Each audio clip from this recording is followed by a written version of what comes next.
Hey, it's Aaron, and here I am forgetting to turn on the sound when I record my review of the Jeep Wrangler 4xe.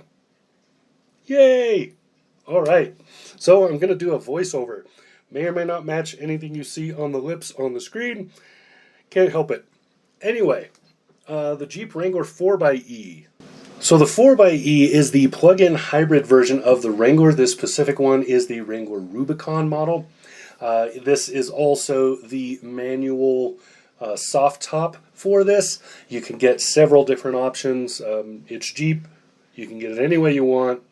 Doors, everything else optional. Anyway, the most amazing thing, I think, about the 4xe is the fact that this 2-liter 4-cylinder engine and plug-in hybrid setup has the same torque output as the Rubicon 392 with the giant 6.4-liter V8. I did a review of that. I'll link to it below. Holy crap. And this is way more fuel efficient. You get about 25 miles of all-electric driving range. That's enough to get you around town and do the things that normally make this a serious gas hog. Then when you get on the highway, it switches over to hybrid mode. Your results will vary. If you're smart, you will push the button on the left of the steering wheel to turn it to hybrid force it to hybrid, so it keeps running the engine. That will charge the batteries as you're on the highway getting to where you're going to go off-road. Then when you get to the off-road part, you can turn that off and go to EV mode and drive around off-road electric. Really cool setup. And it's very well balanced. Unlike the 392, it is not seriously front heavy. It's a nicely balanced Jeep. It does off-road really, really well. So all of that is really, really cool. And on top of it, it still has the 36 inches of water fording, still has the full off-road capability, disconnecting sway bar, etc., etc., etc. That is part of the Rubicon package. And you can get this really cool color scheme. I love this color scheme.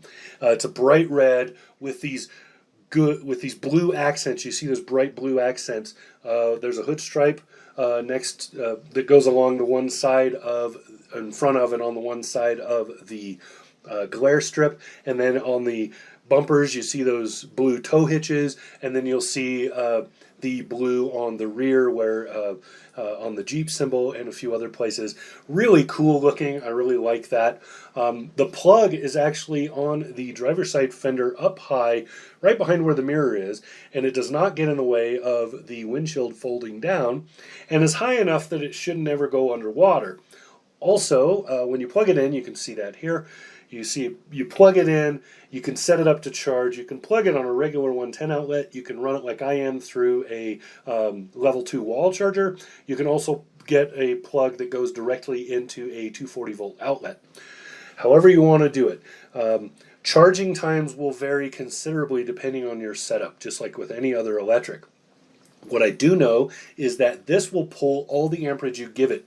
So I plugged it into my setup, which can send a maximum of 42 amps. It is a 50 amp plug, so it can send a maximum of 42 because you do the 80% rule.